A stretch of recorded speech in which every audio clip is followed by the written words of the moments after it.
반갑습니다. 저는 청년부성기는 금교지 목사라고 합니다. 오늘은 그 나무 아래로라는 제목으로 함께 말씀을 나누려고 합니다. 오늘 본문은 교회 학교에서 가장 유명한 본문 중에 하나죠. 삭개오 이야기입니다. 삭개오 이야기는 내가 모태신앙인 경우면은 유치부 아니면 소년부 어디선가는 한 번 정도는 들어봤을 얘기일 겁니다. 이야기는 굉장히 심플합니다. 그냥 이런 거죠. 예수님이 삭개오의 마을에 오셨다. 그리고 예수님을 만나고 싶었던 삭개오, 그러나 키가 작았던 그는 나무 위에 올라갔다. 그리고 나무 위에 올라가 있던 삭개오를 보시고 예수님께서 삭개오야 내려와라. 내가 너희 집에 유하여야 하겠다라고 얘기를 하시고 그 순간에 삭개오의 인생 전체가 변했다. 이런 심플한 이야기입니다. 그런데 이 이야기가 그냥 자연스러운가라고 생각해보면 정말 자연스러운가요? 조금은 너무 급격하다라는 생각이 들진 않으시나요? 어떤 면에서는 이 이야기 참 이상합니다. 한 사람의 인생이, 예수님이 여기서 하시는 얘기는 딱 두 마디밖에 안 돼요. 근데 이 단 두 마디의 이야기로 인생 전체가 확 바뀌는, 이전과 사람 자체가 완전히 바뀌는 어떤 일이 일어난다. 이건 조금 이상한 이야기인 거죠.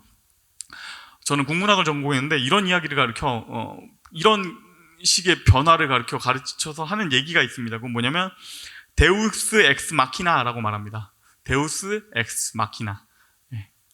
이게 뭐냐면 이건 기계를 타고 내려오는 신 이런 뜻인데, 이거를 자세하게 이렇게 설명드릴 수도 있지만 간단하게 말하면 그런 거예요. 치트키 같은 거예요. 치트키 같은 거고, 뭔가 망해가는 스토리 어떻게 살릴까 고민이 안 될 때, 답 없을 때 하는 치트키 같은 건데, 이거를 이렇게 장황하게 지금 써놨는데 생각해보니 아니더라고요. 저희 아내가 늘 저의 동역자로서 그 설교를 같이 피드백하면서 하고 있는데, 제가 한참 설명하는 거 듣더니 딱 이렇게 말했어요. 노잼 이라고 얘기를 했어요. 그래서 그럼 이렇게 하지 말고 차라리 한 가지 이야기를 들려드리면 좋겠다, 사례를 하나 들려드리면 좋겠다 싶었어요. 이런 이야기를 하나 들으면 좋겠죠. 한 여자가 유람선에 탑니다. 그 유람선에서요, 한 가난한 남자를 만나요. 그리고 그 남자하고 그 여인하고는 딱 만나자마자 운명 같은 사랑에 빠져요. 저 여인과 운명 같은 사랑에 팍 빠지고, 그리고 둘은 깊은 사랑을 빠지면서 킹 오브 더 월, 어쨌든 그렇게 사랑에 빠지는데, 그 여인이 그냥 단순히 그 유람선에 탔던 게 아니라 사실은 자기의 약혼자하고 함께 탔던 사람이에요. 그래서 약혼자하고 함께 탔던 사람인데, 이 가난한 남자하고 너무 깊은 사랑에 빠지니까 이게 진짜 사랑이구나 하고 생각을 해서, 원래는 돈을 보고 내가 안정을 추구해가지고 만나려고 했던 그 약혼남을 떠날 결심을 합니다. 근데 바로 그때 이 유람선이 암초에 부딪혀서 사고가 나요. 그래서 이 배가 침몰을 하기 시작하고 거기에 탔던 수천 명의 사람들이 막 다 죽어가고 하는 가운데, 다행히 이 커플이 죽진 않았는데, 이렇게 조그만 배가 부서져서 생긴 나무 조각 하나에 둘이 같이 딱 살아남게 돼요. 근데 이 나무 조각이 너무 작은 거예요. 물은 너무 차갑고. 그래서 한 사람 이대로 두면 사실은 두 사람이 매달려서 살 수 있지만, 이대로는 둘 다 죽게 되는. 그래서 한 사람이 그 위에 올라가서 있을 수 있게 하고, 한 명은 희생해야 되는 그런 순간이 온 거죠. 그리고 그 순간이 딱 찾아왔을 때 남자가 딱 눈빛이 변합니다. 내가 당신을 위해 희생해야 되겠어. 그 얘기 들으니까 여자분은 안 돼, 안 돼, 그렇게 그 둘을 아련한 눈빛으로 남자가 그 잡고 있던 손을 딱 놓으려고 하는 순간에 갑자기 헬리콥터가 날아오고 줄이 딱 내려와요. 그래서 딱 줄을 잡고 둘은 행복하게 살게 되었다. 끝. 해피엔딩. 이게 바로 데우스 엑스 마키나예요. 무슨 얘기인지 아시겠죠? 마지막에 내려오는 이 급반전, 그냥 앞에 설명도 없던 갑자기 내려온, 그 하늘에서 내려온 것 같은 그 헬리콥터의 끈, 이게 데우스 엑스 마키나입니다. 갑자기 우연히 그냥 다 해결했다. 끝. 이런 식인 거죠. 그리고 이런 시나리오는 절대로 좋은 평가를 받을 수가 없어요. 한국에서는 요즘도 이렇게 드라마에서 가끔은 쓰이거든요. 근데 그게 예를 들면 어떤 거냐면, 스토리가 너무너무 꼬였을 때 어떤 식으로 보통 많이 하냐면 꿈으로 많이 해요. 뭐 했다가 다 했다. 이것이 모든 것은 주인공의 꿈이었습니다. 끝. 뭐 이런 식으로. 예. 그렇게 하면 다들 욕하거든요. 야, 이거는 개연성도 없고 이 시나리오는 진짜 엉망이다. 마지막에 그런 데우스 엑스 마키나 그런 기법 쓰는 게 어디냐. 대충 썼네. 라는 이야기를 듣기 십상입니다. 어쩌면 오늘 삭개오의 이야기도 데우스 엑스 마키나가 적용된 것 같은 이야기일 수도 있을 것 같아요. 왜냐면 삭개오라는 한 나쁜 사람의 인생이 예수님을 만나는 순간에 마법처럼 그냥 다 해결돼 버리니까, 뭐 그렇게 자세한 설명도 없이 그냥 딱 만나는 순간에 예수님이 두 마디를 딱 건네시는 순간에 모든 게 다 변해버리는 그런 이야기. 그렇게 보이지 않습니까? 그런데 정말로 그러면 이 삭개오의 이야기는 데우스 엑스 마키나의 이야기일까? 결론부터 말하면 아니에요. 이 이야기는 모든 것이 납득되는 완벽한 이야기예요. 이 삭개오에 대한 설명에서부터 그리고 이후에 예수님께서 말하시는 그 두 마디의 이야기까지 모든 것에 하나하나 굉장히 깊은 장치들이 숨어져 있고, 이 모든 것으로 인해서 처음부터 끝까지가 다 완벽히 납득되는 완벽한 이야기입니다. 그렇다면은 우리는 이 이야기가 어떻게 완벽한 이야기인지를 한번 찾아볼 필요가 있겠죠. 먼저는 삭개오가 어떤 사람인지를 한번 우리 함께 봅시다. 19장 2절에서 4절까지의 말씀 우리 함께 읽겠습니다. 시작. 삭개오라 이름하는 자가 있으니 세리장이요 또한 부자라. 그가 예수께서 어떠한 사람인가 하여 보고자 하되 키가 작고 사람이 많아 할 수 없어 앞으로 달려가서 보기 위하여 돌 무화과 나무에 올라가니 이는 예수께서 그리로 지나가시게 됨이로라. 아멘. 이 말씀에는 지금 삭개오라는 사람이 어떤 사람인가에 대해서 네 가지 단서가 나옵니다. 삭개오가 누군가? 첫 번째, 삭개오라는 사람이 있었다. 그의 이름이 삭개오였다. 두 번째, 그는 세리장이고 부자였다. 그리고 세 번째, 그는 키가 작았다. 그리고 네 번째, 예수님이 오실 때 그가 돌무화과 나무에 올라갔다. 이 네 가지 단서가 있습니다. 이 네 가지 단서를 통해서 알 수 있는 것들을 하나씩 따져보죠. 첫 번째, 삭개오. 첫 번째로 있는 그 삭개오라는 이름은 그가 순수한 유대인임을 보여줍니다. 삭개오라는 이름은 히브리어 자카이라는 말을 헬라식으로 표기한 방식이에요. 자카이라는 이름. 그리고 더 중요한 것은 이 자카이라는 말의 뜻인데 그거는 의로운 자, 완전한 자, 순결한 자, 뭐 이런 뜻이에요. 그런 이름의 뜻을 가진 순수한 유대인이었다. 그리고 두 번째, 그는 세리장이며 부자였다. 그의 직업은 의로운 자라는 그의 이름과는 거리가 멀었습니다. 그의 직업이 세리라고 했는데, 이 세리는 정확히 뭐냐면 그 당시에 이스라엘은 로마 제국의 식민지였죠. 이 로마 제국이 이 식민지를 만들고 나서는 뭘 하고 싶었냐면 당연히 세금을 걷고 싶어요. 근데 이 세금을 그냥 로마에서 로마 사람을 데려다가 그걸 가져가면은 당연히 뭐가 생기죠? 불만이 생기죠. 불만이 막 쌓여간단 말이죠. 그러니까 이걸 어떤 식으로 해결할까라고 생각을 해서 그들이 생각하는 방식이 이 세리입니다. 그건 뭐냐면 이스라엘 사람들 중에서 일부를 우리의 세금을 대리로 걷게 하는 사람을 만드는 거예요. 그래서 일종의 뭐랄까 갈라치기죠. 예. 욕하는 대상이 적어도 로마 제국이 아니게 하는 어떤 사람들. 이 사람들은 욕받이이며 그러면서도 동시에 자기의 이득을 챙길 수 있는 사람이었어요. 어떤 식으로 했냐면 로마 제국에서 세금을 몇 퍼센트를 책정해서 세리한테 먼저 줍니다. 예를 들면 10%를 걷어라. 소출의 10%를 로마 제국으로 가져와라. 그리고 나서 그거 이상으로 걷는데 성공하면 그 나머지 더 걷은 것들은 다 세리들의 것인 거예요. 그렇다는 얘기는 이들이 얼마나 열심히 했겠어요. 가능하면 최대한의 이유를 뽑아내려고 했었고, 그러니까 동족들에게 10%가 아닌 20%, 30%를 걷어내는 사람들이었고, 그러다 보면 그들은 부자가 되고, 그러니까 식민지가 된 이 이스라엘 입장에서 이들은 완전 매국노인 거예요. 동족들을 막 수탈해갖고 자기 배를 채우는 사람들. 그리고 삭개오는 단순한 세리가 아니죠. 그 안에서도 세리장이었어요. 세리장이라는 거는 그 세리들의 리더란 얘기고, 그리고 적어도 세리장이라는 것은 그 당시 역사적인 문헌들을 살펴보면 한 40살은 넘은, 그러니까 꽤 오랜 시간 동안 이 일을 해왔고 이것을 성공적으로 수행해낸 사람이 하는 거예요. 그렇다는 얘기는 그가 세리장이었고 부자였다는 얘기는 간단히 말하면 그는 꽤 성공적으로 매국 행위를 해냈던 사람이고 그걸로 인해서 큰 돈을 모았던 사람이었다. 그러니 아주 미움받는 존재였다 라는 것을 말을 하게 됩니다. 그리고 세 번째, 그는 키가 작았다. 그리고 네 번째, 예수님이 오셨을 때 무화과나무에 올라갔다. 이거는 두 가지가 연결이 되어 있는데, 첫 번째로 그가 키가 작았다라는 말은 당시에 어느 정도인지 이렇게 상상이 안 되잖아요.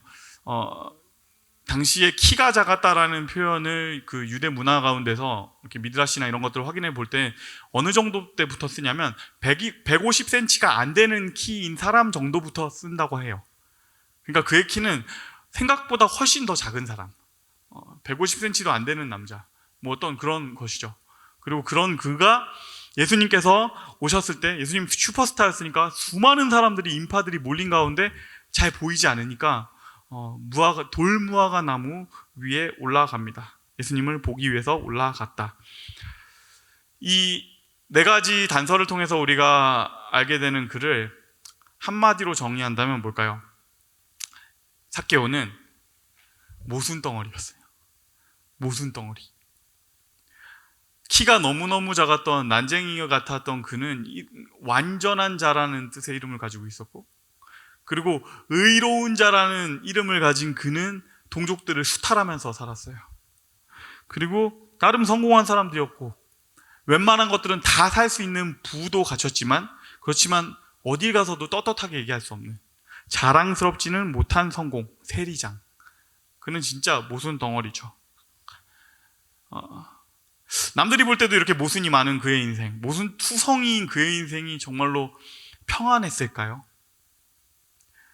남들이 봐도 문제투성이인 그 인생, 그가 평안했을 리가 없죠. 그 인생에 어떻게 해결되지 않는 문제와 갈증들이 있었을 것입니다. 그리고 오늘 본문입니다. 그런 삭개오한테 한 가지 소식이 들려옵니다.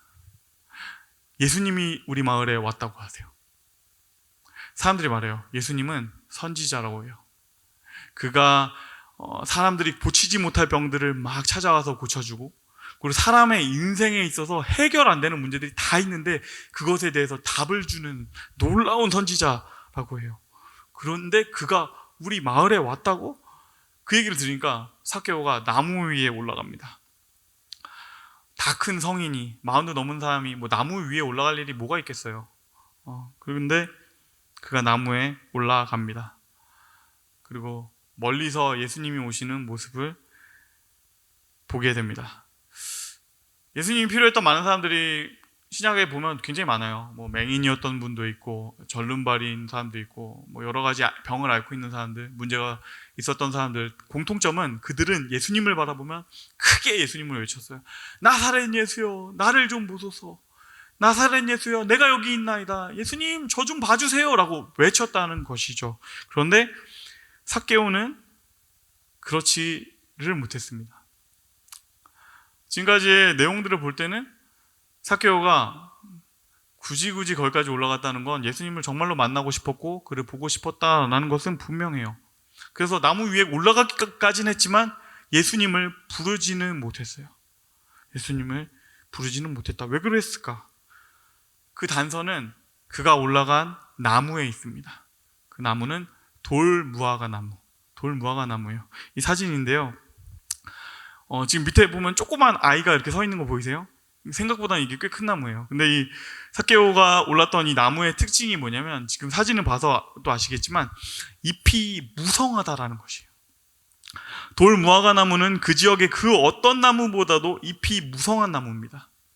그렇다는 얘기는 예수님께서 그를 발견하기 원하셨다면, 삭개오를 발견하기 원했다면 그거보다 더 좋은 나무가 훨씬 많이 있었을 겁니다. 잎이 훨씬 더 적고 예수님이 저기에 사람이 있구나라는 걸 확인하기 좋은 나무 충분히 있었다.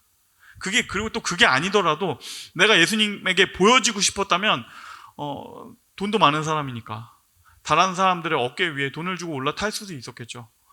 어떤 방식으로든 예수님께 보여질 수 있는 방법은 많이 있어요. 그런데 그러지 않았다. 그건 이걸 말합니다. 그는 오늘도 모순 속에 있어요. 모순적인 상황 속에 있어요. 예수님은 보고 싶어요.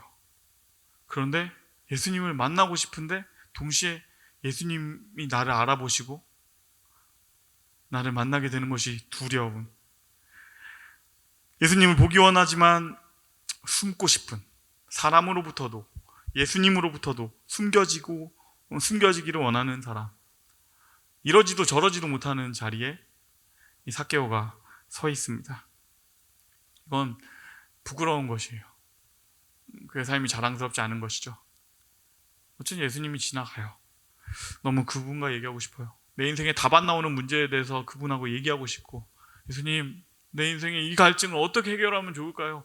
너무너무 얘기하고 싶지만 스스로 알아요. 자랑스럽지 못해서 멀찌감치서 예수님을 쳐다만 보고 있습니다. 그런데요, 예수님이 갑자기 그 나무를 이렇게 쓱 보세요. 그냥 나무를 쳐다보나 싶었더니 아니에요. 삭개오와 눈이 마주쳐요. 그리고선 말씀하십니다. 5절 말씀입니다. 예수께서 그곳에 이르사 쳐다보시고 이르시되 삭개오야 속히 내려오라. 삭개오야 속히 내려오라. 예수님이 그를 부릅니다. 삭개오야 내려오라. 예수님이 정말 짧은 한마디, 삭개오야 내려오라.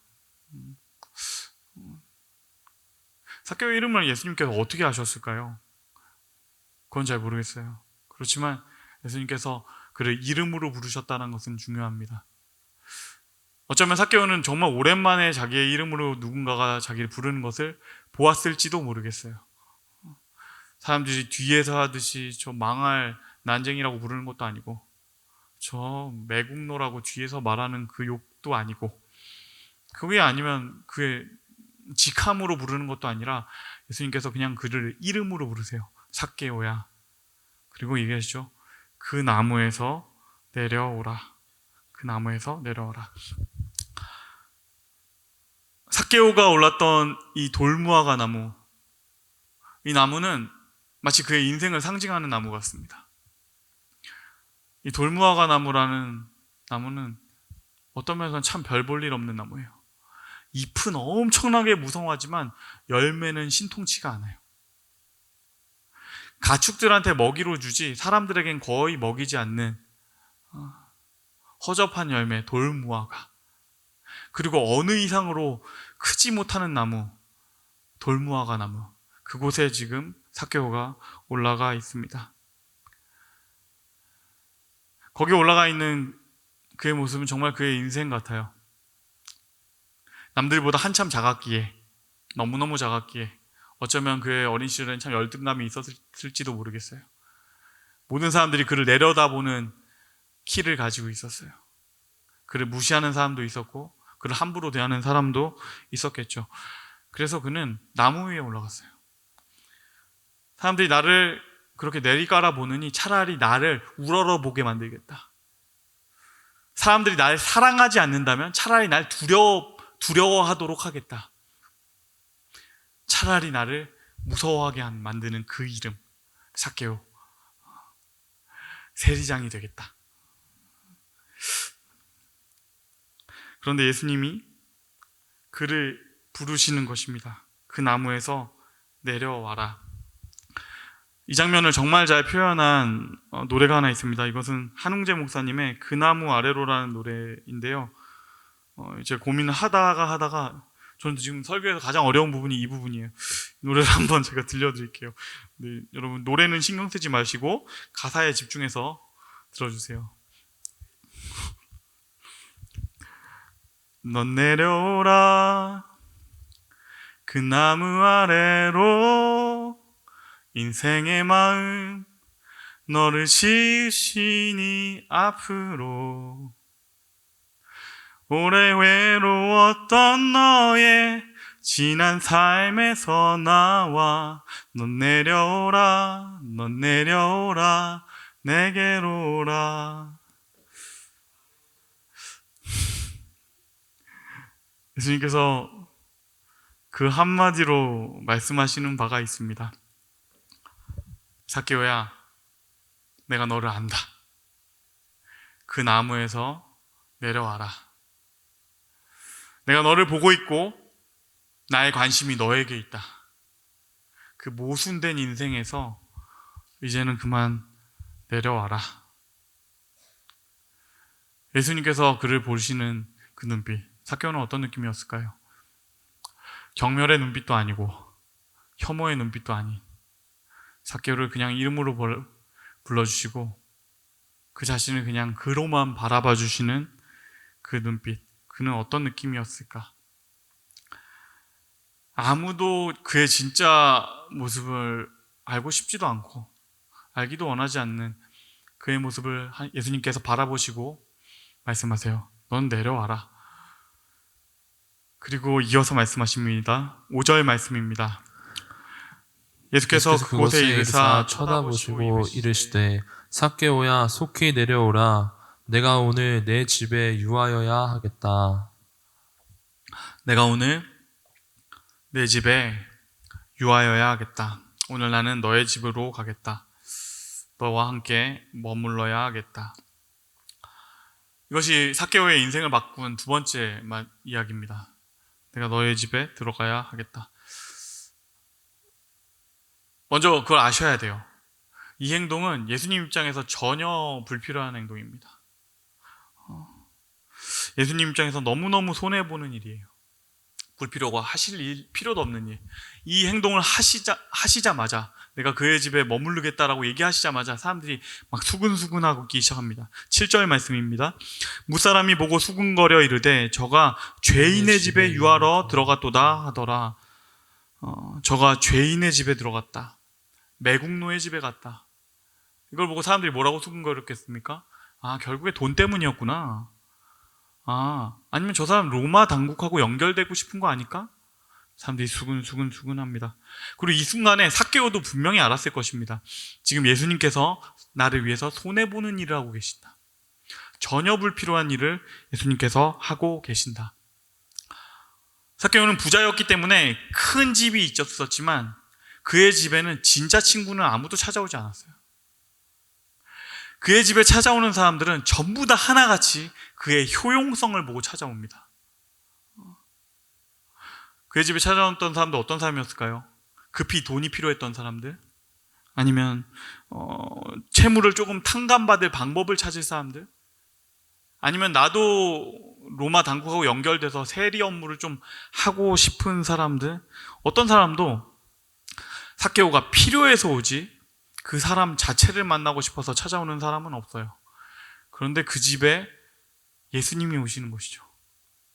예수님께서 나의 집에 오신다. 그 순간에 삭개오는 알았습니다. 모든 사람들은 나를 필요로 해서 오는데 그분은 그냥 나를 만나러 오신다. 나를 만나는 게 전혀 도움되지 않는 분이 그냥 나를 만나려고 오시는구나. 이 순간에 예수님께서 주변을 전혀 돌아보지 않으세요. 사람들의 시선을 신경 쓰지 않으세요. 그저 나무 위에 삭개오를 보시고 이렇게 말씀을 하십니다. 이런 의미죠. 오늘 내가 내 집에 유하여야 하겠다. 너와 함께 밥을 먹어야 하겠다. 너의 이야기들을 들어야 하겠다. 너의 인생에 대해서도 들어야 하겠다. 너의 상처에 대해서도 들어야 하겠다. 나는 너의 집에서 함께 지내야겠다. 사람들이 뭐라고 얘기하든 난 신경 쓰지 않는다.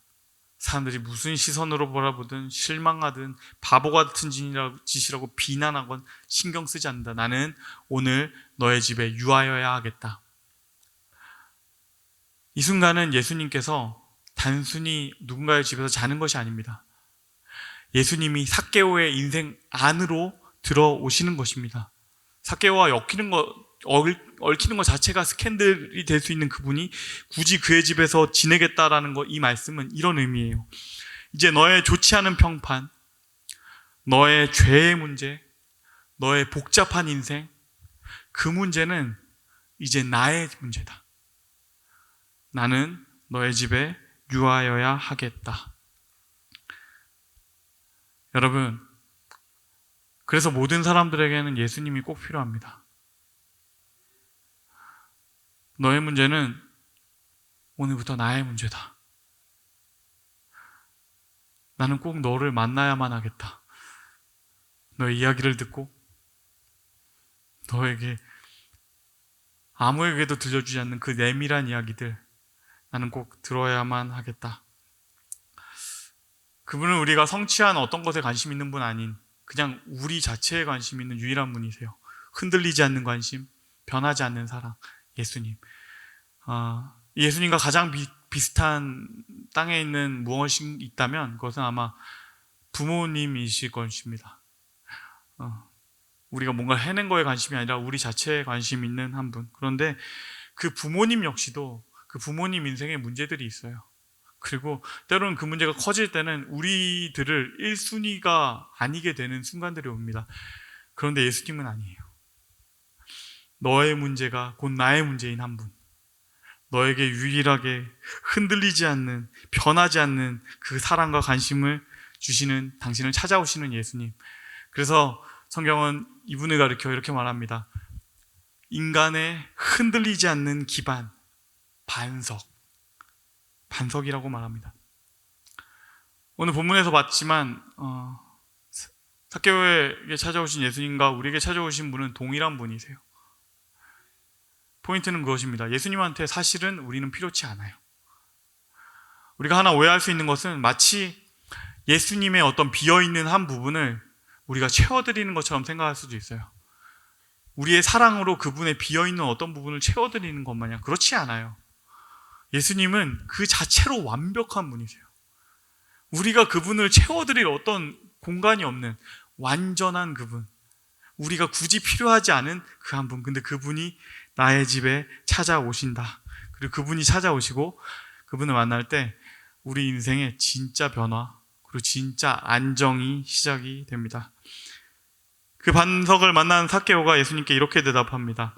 8절 말씀을 함께 큰 목소리로 읽겠습니다. 시작. 삭개오가 서서 주께 여짜오되 주여 보시옵소서 내 소유의 절반을 가난한 자들에게 주겠사오며 만일 누구의 것을 빼앗은 일이 있으면 내 갑절이나 갚겠나이다.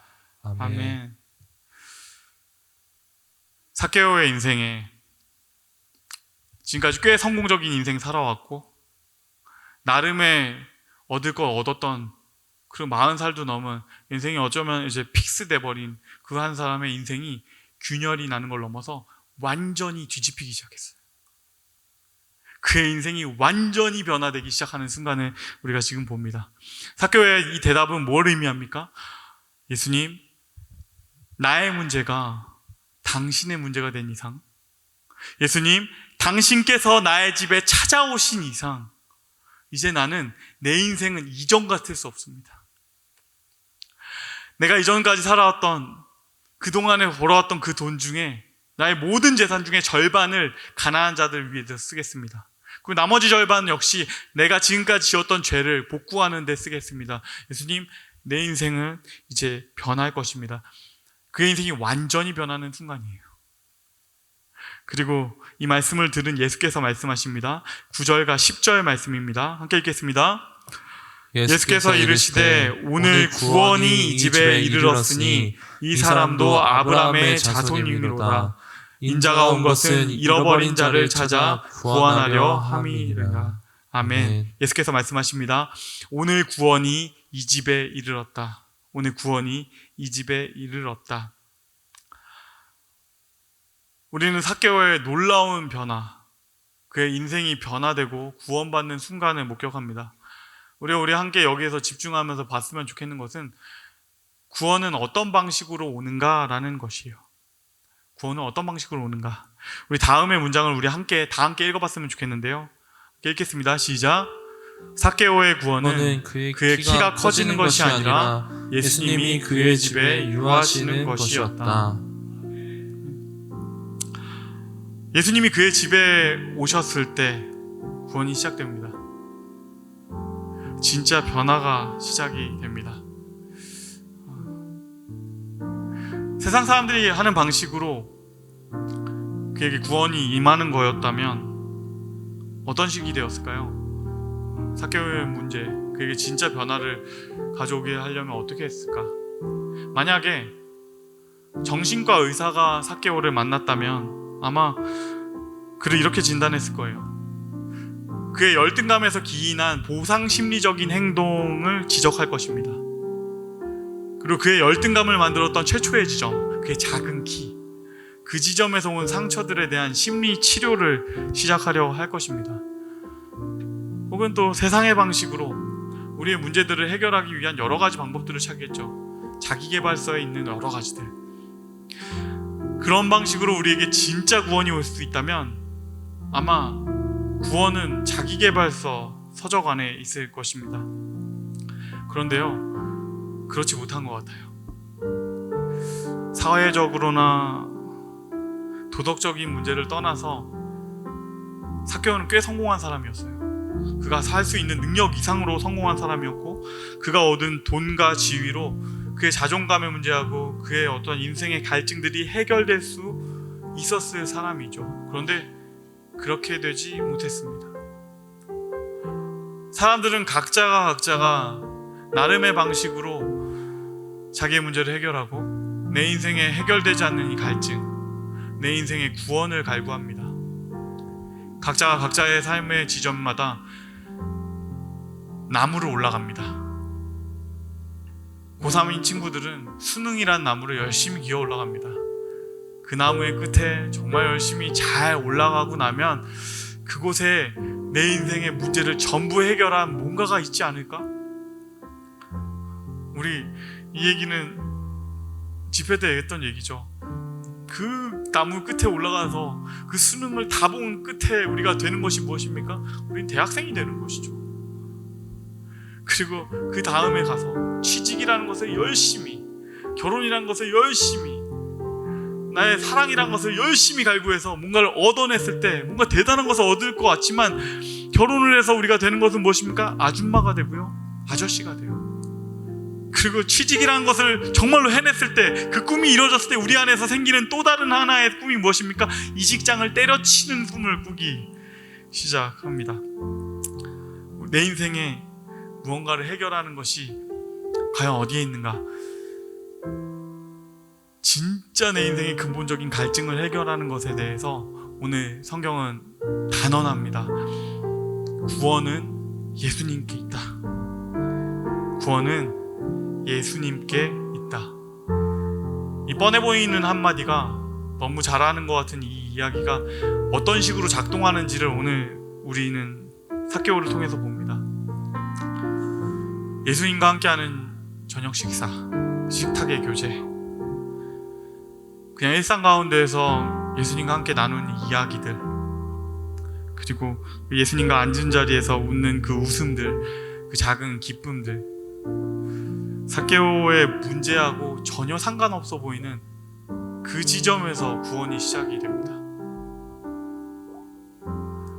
여러분, 예수님께서 삭개오를 만나셔서 하셨던 행동을 한번 생각해 볼 필요가 있어요. 예수께서 삭개오의 죄의 문제를 고발하시거나 지적하신 건 아니고요, 망가진 그의 관계를 막 책망하신 것도 아니었고요, 지워져가는 그의 양심에 대해서 설교를 하신 것도 아니었어요. 근본적인 터치는 하나도 없어 보여요. 그런데 그곳에서 구원이 시작되는 것입니다. 양심이 살아나기 시작했고요, 망가진 관계들을 회복하기 시작하고, 하나님의 자녀가 되는 영적인 구원과 동시에 그의 자존감과 인생의 갈증이 해갈되는 전인적인 구원이 결과로 주어집니다. 그러니 여러분, 답은요, 예수님이에요. 구원은 예수님께 있습니다.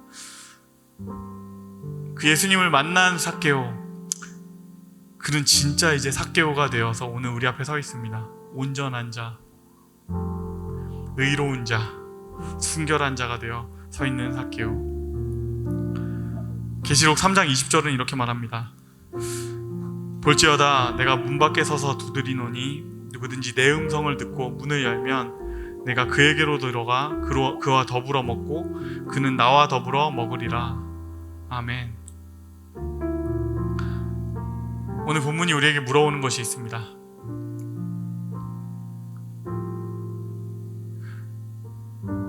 여러분의 집에 예수님이 지금 유하고 계십니까? 여러분의 삶의 모든 영역 가운데 여러분은 그분을 초대하셨습니까? 어떤 부분에서는 예수님이 초대되어 있고 내 안에 구원이 시작되는 것 같지만 어떤 부분에서는 그냥 나의 영역으로 남아있는 부분들, 예수님, 이곳은 예수님 당신께 열어드릴 수 있지만 이곳에는 이건 내가 알아서 해볼게요. 나의 직장의 문제, 나의 연애의 문제는 제가 알아서 해볼게요. 주님은 영적인 이 지점에만 계세요. 주님은 교회 안에 계세요. 여러분 삶의 모든 영역 가운데 예수님이 유하고 계십니까? 우리의 모든 영역, 모든 문제 그 가운데 답은 누구시냐? 너무 뻔하지만 흔들리지 않는 그분, 답은 예수 그리스도. 구원은 예수 그리스도에게 있다. 그 주님을 내 인생의 가장 중요한 자리에 모셨으면 좋겠습니다. 그분을 나의 삶의 모든 영역 가운데 초대했으면 좋겠습니다. 그곳에 구원이 있습니다. 인생의 반석, 그분과 함께 설 때 구원이 시작됩니다. 그 흔들리지 않는 나무의 젖붙임을 받을 때 구원이 시작됩니다. 예수를 내 집 가운데 초대할 때 구원이 시작됩니다. 그분을 만나고 그분과 함께 거하는 저와 여러분이 되기를 주님의 이름으로 축복합니다.